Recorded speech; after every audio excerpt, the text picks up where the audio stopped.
My friends all have better boyfriends than you, she announced at dinner with her friends. So I paid and left forever. Now she's still single, wants me back, and her friends won't even set her up anymore. Hey viewers, before we move on to the video, please make sure to subscribe to the channel and hit the like button if you want to see more stories like this. Thanks. This happened 4 years ago, but I'm posting about it now because I think I need to process what the hell just happened. I met Michelle when I was 25 and she was 23. We both worked downtown. I was an accountant at a mid-sized firm. She was in marketing at some startup. We met at a happy hour through mutual friends and hit it off immediately. Michelle was gorgeous, outgoing, and had this infectious energy that made everyone want to be around her. For the first year, things were great. I thought I was the luckiest guy in the world. Michelle was fun, spontaneous, and seemed to genuinely enjoy spending time with me. I'd bring her flowers from the grocery store, plan little picnics in the park, cook dinner for her when she had stressful days at work. She'd laugh and call me sweet, and I felt like I was doing everything right. The problem started when she became close friends with Brittany and Ashley from her yoga class. Both of them had boyfriends who were, let's say, more flashy than I was. Brittany's boyfriend Derek drove a BMW, wore expensive clothes, and constantly talked about his investment portfolio. Ashley's boyfriend Marcus owned some kind of business and was always buying her jewelry or taking her to expensive restaurants. At first, Michelle would come back from hanging out with them and make little comments. Brittany showed me this bracelet Derek got her. It's gorgeous. Or, Ashley said Marcus surprised her with a weekend in Napa. That sounds amazing. I'd suggest we plan a weekend trip, and she'd get this look on her face like I'd suggested we go camping in a swamp. Maybe something a little more special, she'd say. The group dinner started about 6 months into Michelle and I dating. Derek would pick restaurants where the cheapest entree was $40, then act surprised when I'd glance at the menu prices. Marcus would show up wearing a different expensive watch every time, making sure everyone noticed. I'm not broke, but I'm an accountant at a regional firm, not an investment banker. I budget for things. I comparison shop. I think spending $200 on dinner for 2 people is insane when you could make something better at home for $20. Michelle started getting quiet during these dinners. She'd sit there while Brittany and Ashley gushed about their latest gifts or trips, and I could feel her shrinking next to me. When I try to contribute to the conversation, someone would inevitably change the subject or talk over me. Jake's more practical than romantic, Michelle started saying when her friends would ask about our relationship. It was always said with this little laugh, like she was apologizing for me. The worst part was watching her face during these dinners. She'd look at Derek's watch or Marcus's clothes, then glance at my off-the-rack button-down and khakis with obvious disappointment. I started dreading these group hangouts, but Michelle insisted they were important for her social life. Things escalated over the next year. Michelle stopped appreciating the little things I did for her. When I'd bring her flowers, she'd say, "You don't need to do that," but not in a sweet way. More like she was embarrassed by the gesture. When I planned a nice evening at home with her favorite takeout and a movie, she'd spend the whole time scrolling through Instagram, looking at her friends' posts from whatever expensive restaurant they were at. She started pushing me to spend money I didn't have on things that didn't matter to me. Designer clothes, expensive dinners, a nicer car. When I'd explain that I was saving for a down payment on a house, she'd get this frustrated look and say, "You're always saving for something." Her friends became more openly condescending toward me. Derek would make comments about guys who play it safe, while looking directly at me. Ashley would talk about how important it was to know your worth whenever relationship topics came up. Michelle never defended me. If anything, she seemed to agree with them. The final dinner happened on a Friday night in October. We were at some steakhouse downtown with Brittany, Derek, Ashley, and Marcus. Everyone ordered expensive cocktails and the most expensive steaks on the menu. I got the chicken and a beer, which apparently was embarrassing enough to make Michelle physically cringe. Halfway through dinner, Derek announced he was taking Brittany to Paris for the weekend. Just because, he said, grinning. Sometimes you have to remind your girl how special she is. Brittany squealed and showed off pictures on her phone while Ashley and Michelle leaned in to look. I watched Michelle's face fall as she scrolled through photos of first-class seats and fancy hotel rooms. Then Marcus pulled out a Tiffany box and slid it across the table to Ashley. Saw this and thought of you, babe. Ashley opened it to reveal a diamond tennis bracelet that probably cost more than I make in 3 months. She practically shrieked and started showing it to everyone while Marcus soaked up the attention. You guys are so lucky, Michelle said, but there was this edge to her voice I'd never heard before. She ordered another martini. I could feel the evening going south, so I tried to redirect the conversation. That's really nice, Marcus. Ashley, it looks great on you. Thanks, Jake, Ashley said in that patronizing tone people use with children. It's important to be with someone who prioritizes making you feel special. Michelle was getting visibly agitated. She kept drinking and making little comments under her breath. When the check came, I offered to pay for both of us, like I always did. That's when she snapped. You know what? I'm tired of pretending. Everyone stopped talking and looked at her. What do you mean? I asked, though I had a sinking feeling I knew where this was going. Look around this table, Jake. My friends all have better boyfriends than you. The entire restaurant seemed to go quiet. Brittany and Ashley exchanged glances. Derek smirked like he was watching his favorite TV show. Michelle, I started. No, I'm serious. Brittany gets Paris trips. Ashley gets jewelry. What do I get? Dinner at Olive Garden and flowers from the grocery store. My face felt hot. I thought you liked. Look at what they get. Excitement, adventure, someone who actually tries to impress them. What do I get? Boring stability from someone who thinks splitting a Netflix password is romantic. Brittany looked uncomfortable now. Michelle, maybe we should. I'm embarrassed to be here with you.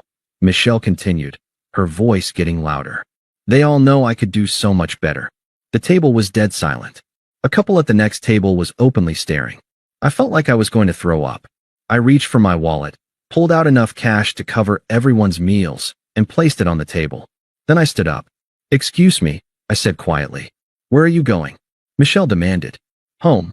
You ladies enjoy your evening. I walked out of that restaurant and drove straight to my apartment. I sat in my car for 20 minutes, replaying what had just happened. The woman I'd been in love with for 2 years had just publicly humiliated me, reduced our entire relationship to a comparison with her friend's sugar daddies, and announced that she was embarrassed to be with me. I went inside, poured myself a drink, and started thinking clearly for the first time in months. Michelle came home around midnight, stumbling drunk and apparently expecting me to comfort her. Jake, are you awake? I think I drank too much. I pretended to be asleep. The next morning, she acted like nothing had happened. Made coffee, asked about my weekend plans, mentioned wanting to see a movie later. It was surreal. About last night, I finally said. What about it? What you said at dinner. She waved her hand dismissively. I was drunk. You know I didn't mean it. But she did mean it. I could see it in her eyes, in the way she'd been looking at me for months. She was ashamed of me. Ashamed of my car, my clothes, my gifts, my job, my way of showing love. She wanted me to be someone else entirely. I think we need to take a break, I said. She laughed. Don't be dramatic. I said I was sorry. Except she hadn't actually said she was sorry. I'm going to stay at my friend Tom's place for a few days.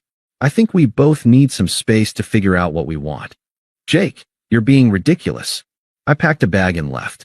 Michelle called me 6 times that day. I didn't answer. By Monday, she was furious. Left voicemails calling me immature and demanding I come home so we could talk like adults. By Wednesday, she was panicked. Started texting constantly, promising we could work things out. I spent that week at Tom's place, really thinking about our relationship for the first time without Michelle's presence influencing my thoughts. I realized that for months, maybe even a year, I'd been trying to become someone I wasn't to make her happy. I'd been apologizing for being thoughtful instead of flashy, for being stable instead of exciting, for showing love through actions instead of expensive gestures. I'd been apologizing for being myself. On Saturday, I went back to the apartment while Michelle was at brunch with her friends. I packed all my stuff and left my key on the counter. I didn't leave a note because honestly, what was there to say? She'd made her feelings about me crystal clear. I found a studio apartment across town and moved in that weekend. Changed my phone number. Blocked Michelle on all social media. Told my friends and family that we'd broken up and I didn't want to discuss it. Michelle apparently lost her mind when she realized I'd actually left. Tom told me she'd called him crying, begging for my new number. She showed up at my old job, but I'd already put in for a transfer to our other office across the city. For the first few months, she tried everything. Had Brittany and Ashley reach out to me on social media. Sent messages through mutual friends. Even had her sister call me once, talking about how heartbroken Michelle was. I didn't respond to any of it. The thing is, I wasn't even angry anymore after those first few weeks. I was just done. Michelle had shown me exactly how she felt about me, and I believed her. There's no coming back from being told you're an embarrassment, that your girlfriend's friends all have better boyfriends, that everything you do to show love is inadequate. I threw myself into work and got promoted to senior associate within 8 months. Started going to the gym regularly, picked up some hobbies I'd abandoned during the Michelle years, reconnected with friends I'd neglected. For the first time in years, I felt like myself again. Through mutual friends, I heard bits and pieces about Michelle's post-breakup life. Apparently, she'd thrown herself into dating apps, determined to find her upgrade. She went out with guys who looked impressive on paper, finance bros, entrepreneurs, guys with expensive cars and designer clothes. From what I heard, it wasn't going well. One guy turned out to be married. Another was living off his parents' money and had no actual job. A third one expected her to sleep with him on the first date because he'd paid for an expensive dinner. She keeps complaining that men don't treat women right anymore. Tom's girlfriend Sarah told me one day. Says they're all just looking for hookups. I felt a brief flash of sympathy, then remembered sitting in that restaurant listening to Michelle explain why I wasn't good enough for her. About a year after our breakup, the friend group she'd valued so much started falling apart. Derek, the Paris trip boyfriend, got caught cheating on Brittany with someone from his gym. Turns out his investment portfolio was mostly credit card debt, and his BMW was leased. When Brittany found out, she posted all the details on social media for everyone to see. Marcus, the jewelry-buying businessman, turned out to be running some kind of multi-level marketing scheme. When it collapsed, Ashley discovered he'd been buying her gifts with borrowed money and was actually broke. She dumped him and had to return most of the jewelry to pay off debts he'd racked up in her name. Suddenly, Michelle's friends all have better boyfriends situation didn't look so appealing. I started dating again about 18 months after the breakup. Nothing serious at first, just casual dinners and getting to know people. It was refreshing to meet women who appreciated thoughtfulness, who didn't roll their eyes when I brought flowers or planned low-key dates. That's how I met Emma. I was at Barnes & Noble on a Saturday afternoon, browsing the biography section, when this woman next to me dropped a stack of books. I helped her pick them up and noticed they were all children's literature. "Thank you," she said, smiling. "I'm a kindergarten teacher. Always looking for new books for my classroom." "That's really cool. I bet that's rewarding work." "It is." "What do you do?" "I'm an accountant. Not nearly as interesting as teaching 5-year-olds. She laughed. "Are you kidding? Numbers make sense. 5-year-olds are chaos with tiny shoes." We ended up talking for 2 hours. Emma was warm, funny, and genuinely interested in hearing about my work, my family, my thoughts on everything from books to travel to what we'd wanted to be when we grew up. When I mentioned that I was thinking about going back to school for my CPA, she got excited. "That's amazing. What made you decide to pursue that?" Not, "Why would you want more school?" or "Isn't that a lot of work?" Just genuine enthusiasm for my goals. We started dating slowly. Emma appreciated the small gestures I made, flowers, home-cooked dinners, remembering things she'd mentioned in passing. She'd light up when I'd planned thoughtful dates instead of expensive ones. When I made her breakfast on weekend mornings, she'd tell me it was the most romantic thing anyone had ever done for her. "You pay attention," she told me one evening after I'd surprised her with tickets to see an author she'd mentioned loving. "I've never dated anyone who actually listened like you do." With Emma, I felt like being myself was not just acceptable, but appreciated. She made more money than Michelle had as a teacher, but she was thrilled when I'd cook dinner for us instead of going out. She loved our quiet evenings at home, our weekend hikes, our conversations about books and future plans. A year and a half into dating Emma, I proposed. Nothing flashy, just the two of us on the hiking trail where we'd had our first real conversation about wanting the same things in life. She said yes before I finished asking the question. Planning our engagement party was completely different from anything I'd experienced with Michelle. Emma wanted something simple and joyful, good food, people we loved, celebrating the fact that we'd found each other. No competitions, no showing off, just happiness. That's where Michelle comes into this story again. Last Saturday night, Emma and I were at our engagement party at Tom's backyard. About 50 people, nothing fancy, just friends and family celebrating with us. Emma looked beautiful in a simple blue dress, and I couldn't stop smiling watching her talk with my parents, who absolutely adored her. I was getting drinks from the cooler when I saw a familiar figure by the gate. Michelle, wearing a dress that was way too formal for a backyard party, holding a gift and looking uncertain. My stomach dropped. I hadn't seen her in almost 3 years. I walked over before she could get to the main party area. "Hi, Jake," she said quietly. "Congratulations. I heard you got engaged." "Thank you. Michelle, you can't be here."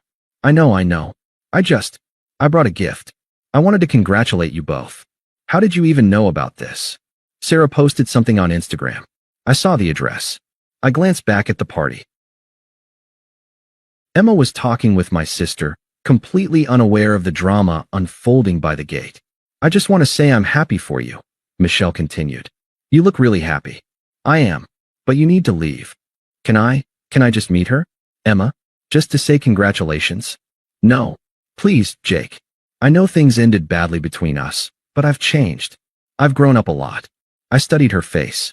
She looked older, tired in a way that had nothing to do with physical exhaustion.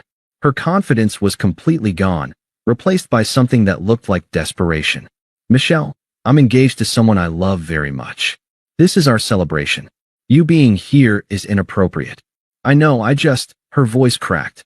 "I made such a huge mistake with you." "I see that now." "Good. I'm glad you figured that out. But that doesn't change anything, doesn't it?